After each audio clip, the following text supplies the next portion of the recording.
Dilapor kepada saya bahwa Radio Kuala Lumpur berkata, Republik Indonesia, Presiden Soekarno, sekarang sudah nggak ada artinya. Nggak ada orang yang mau dengar, nggak ada orang yang mau ikut.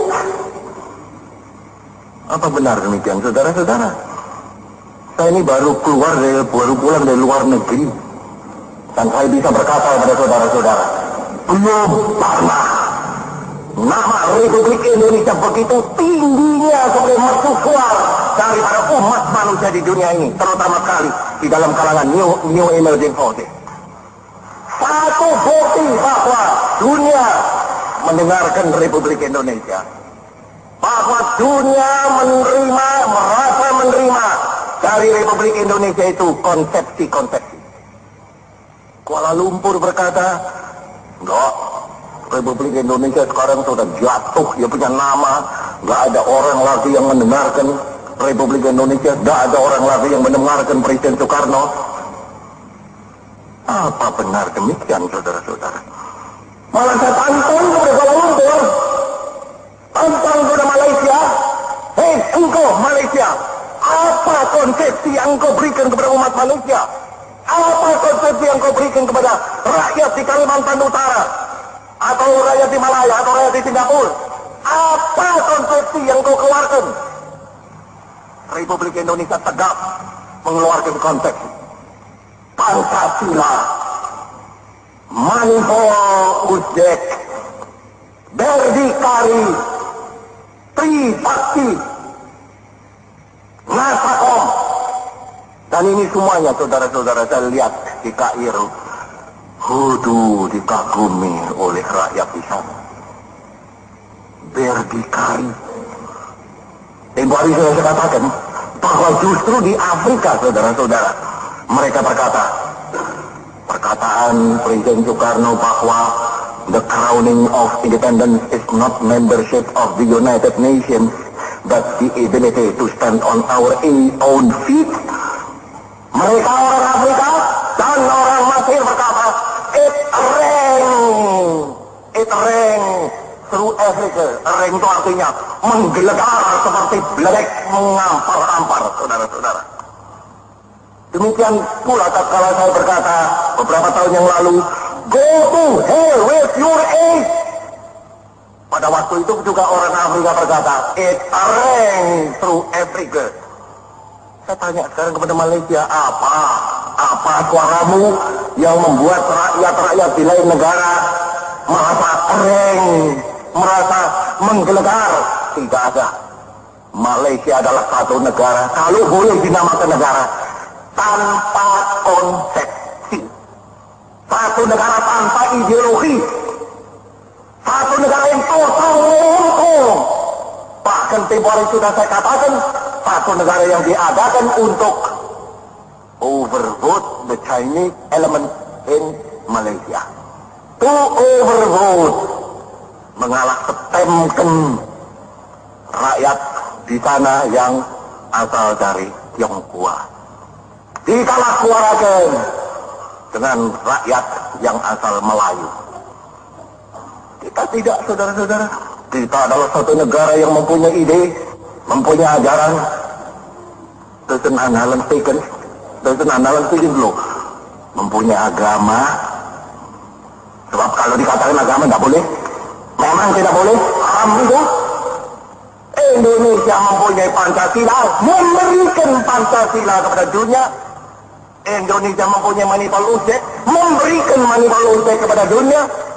Indonesia mempunyai Trisakti, memberikan Trisakti kepada dunia. Indonesia mempunyai Nasakom, memberikan Nasakom kepada dunia. Indonesia mempunyai Berdikari, memberikan ide Berdikari kepada dunia.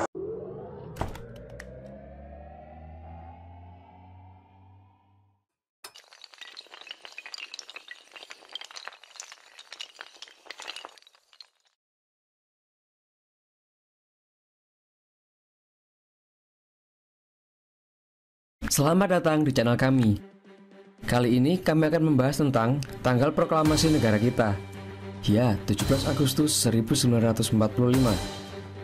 Mengapa presiden pertama kita memilih tanggal 17 untuk menjadi tanggal proklamasi? Apakah ada alasan mistis di balik tanggal itu? Berikut ulasannya. 17 Agustus 1945 merupakan waktu yang sakral bagi bangsa Indonesia. Karena pada hari itulah negara kita resmi menjadi negara merdeka. Namun pemilihan tanggal 17 Agustus sebagai waktu dibacakan proklamasi bukanlah tanpa alasan. Dalam buku Samudra Merah Putih karya Lasmi Jahardi diceritakan alasan Presiden Soekarno memilih tanggal 17 Agustus sebagai waktu proklamasi kemerdekaan. Alasan itu disampaikan Bung Karno saat berdiskusi dengan para pemuda, salah satunya adalah Soekarni, pada tanggal 16 Agustus 1945. Saat itu, Bung Karno dan Bung Hatta diculik oleh kaum pemuda ke sebuah tempat di Rengas Dengklok, Karawang. Penculikan itu dilakukan untuk menekan kedua proklamator itu agar segera memproklamasikan kemerdekaan Indonesia tanpa ada embel-embel Jepang. Yang paling penting di dalam peperangan dan revolusi adalah saatnya yang tepat. Di Saigon, saya sudah merencanakan seluruh pekerjaan ini untuk dijalankan pada tanggal 17, kata Bung Karno. Mendengar pernyataan tersebut, Soekarno lantas bertanya, mengapa justru diambil tanggal 17? Mengapa tidak sekarang saja? Atau tanggal 16? Tanya Soekarni. Bung Karno lantas menjelaskan alasannya memilih tanggal 17 sebagai waktu memproklamasikan kemerdekaan Indonesia.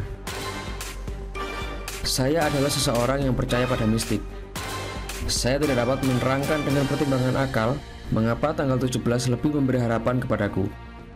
Akan tetapi, saya merasakan di dalam kalbuku bahwa itu adalah saat yang baik. Tanggal 17 adalah angka suci. Pertama-tama, kita sedang berada dalam bulan suci Ramadan, waktu kita semua berpuasa. Ini berarti saat yang paling suci bagi kita. Tanggal 17 besok, hari Jumat. Hari Jumat itu Jumat Legi, Jumat yang berbahagia, Jumat suci. Al-Quran diturunkan tanggal 17. Orang Islam bersembahyang 17 rakaat. Oleh karena itu, kesucian angka 17 bukanlah buatan manusia, kata Soekarno seperti ditulis oleh Lasmi Jahardi.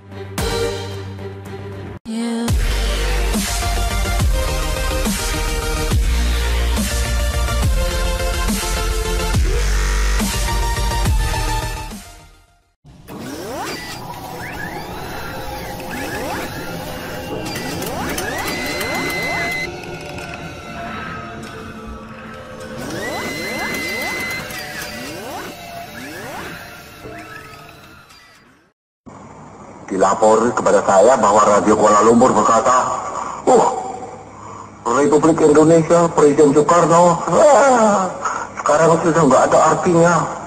Nggak ada orang yang mau dengar, nggak ada orang yang mau ikut. Apa benar demikian, saudara-saudara? Saya ini baru pulang dari luar negeri, dan saya bisa berkata kepada saudara-saudara, belum pernah nama Republik Indonesia begitu tingginya sebagai mercusuar daripada umat manusia di dunia ini, terutama sekali di dalam kalangan new emerging forces.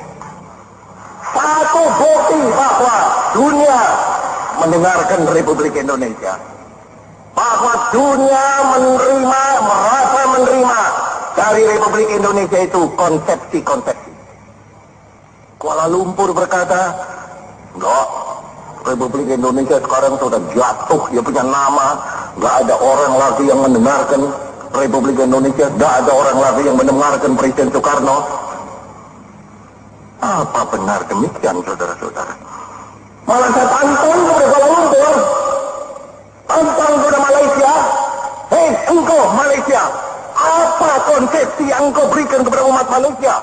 Apa konsepsi yang engkau berikan kepada rakyat di Kalimantan Utara? Atau rakyat di Malaya, atau rakyat di Singapura? Apa konsepsi yang kau keluarkan?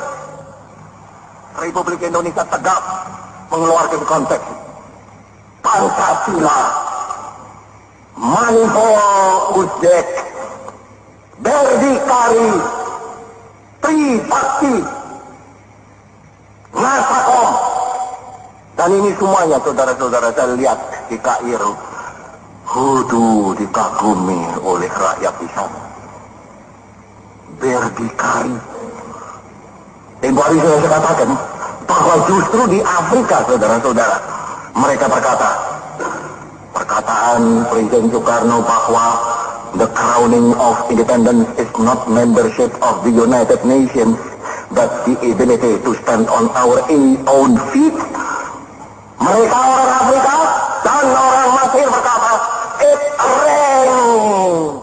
rang through Africa. Rang itu artinya menggelegar seperti beledek mengampar-ampar, saudara-saudara. Demikian pula tatkala saya berkata beberapa tahun yang lalu, go to hell with your age. Pada waktu itu juga orang Afrika berkata, it rang through Africa. Saya tanya sekarang kepada Malaysia, apa suaramu yang membuat rakyat-rakyat di lain negara merasa reng, merasa menggelegar? Tidak ada. Malaysia adalah satu negara, kalau boleh dinamakan negara, tanpa konsepsi. Satu negara tanpa ideologi. Satu negara yang total runtuh. Bahkan tempoh hari sudah saya katakan, satu negara yang diadakan untuk overvote the Chinese element in Malaysia. To overvote, mengalah setemkan rakyat di sana yang asal dari Tionghoa. Dikalah suarakan dengan rakyat yang asal Melayu. Kita tidak, saudara-saudara. Kita adalah satu negara yang mempunyai ide, mempunyai ajaran. Doesn't analan dulu. Mempunyai agama. Sebab kalau dikatakan agama tidak boleh, memang tidak boleh, haram itu. Indonesia mempunyai Pancasila, memberikan Pancasila kepada dunia. Indonesia mempunyai Manipal-Use, memberikan Manipal-Use kepada dunia. Indonesia mempunyai Trisakti, memberikan Trisakti kepada dunia.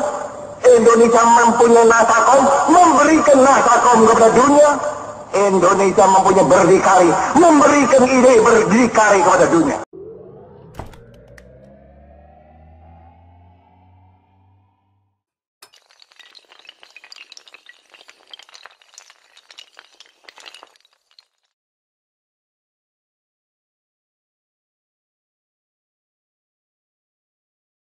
Selamat datang di channel kami. Kali ini kami akan membahas tentang tanggal proklamasi negara kita. Ya, 17 Agustus 1945. Mengapa presiden pertama kita memilih tanggal 17 untuk menjadi tanggal proklamasi? Apakah ada alasan mistis di balik tanggal itu? Berikut ulasannya. 17 Agustus 1945 merupakan waktu yang sakral bagi bangsa Indonesia. Karena pada hari itulah negara kita resmi menjadi negara merdeka. Namun pemilihan tanggal 17 Agustus sebagai waktu dibacakan proklamasi bukanlah tanpa alasan. Dalam buku Samudra Merah Putih karya Lasmi Jahardi diceritakan alasan Presiden Soekarno memilih tanggal 17 Agustus sebagai waktu proklamasi kemerdekaan. Alasan itu disampaikan Bung Karno saat berdiskusi dengan para pemuda. Salah satunya adalah Soekarni pada tanggal 16 Agustus 1945. Saat itu, Bung Karno dan Bung Hatta diculik oleh kaum pemuda ke sebuah tempat di Rengas Dengklok, Karawang. Penculikan itu dilakukan untuk menekan kedua proklamator itu agar segera memproklamasikan kemerdekaan Indonesia tanpa ada embel-embel Jepang. Yang paling penting di dalam peperangan dan revolusi adalah saatnya yang tepat. Di Saigon, saya sudah merencanakan seluruh pekerjaan ini untuk dijalankan pada tanggal 17, kata Bung Karno. Mendengar pernyataan tersebut, Soekarno lantas bertanya, mengapa justru diambil tanggal 17? Mengapa tidak sekarang saja? Atau tanggal 16? Tanya Soekarno. Bung Karno lantas menjelaskan alasannya memilih tanggal 17 sebagai waktu memproklamasikan kemerdekaan Indonesia. Saya adalah seseorang yang percaya pada mistik. Saya tidak dapat menerangkan dengan pertimbangan akal mengapa tanggal 17 lebih memberi harapan kepadaku. Akan tetapi, saya merasakan di dalam kalbuku bahwa itu adalah saat yang baik. Tanggal 17 adalah angka suci. Pertama-tama, kita sedang berada dalam bulan suci Ramadan, waktu kita semua berpuasa. Ini berarti saat yang paling suci bagi kita. Tanggal 17 besok, hari Jumat. Hari Jumat itu Jumat Legi, Jumat yang berbahagia, Jumat suci. Al-Quran diturunkan tanggal 17. Orang Islam bersembahyang 17 rakaat. Oleh karena itu, kesucian angka 17 bukanlah buatan manusia, kata Soekarno seperti ditulis oleh Lasmi Jahardi.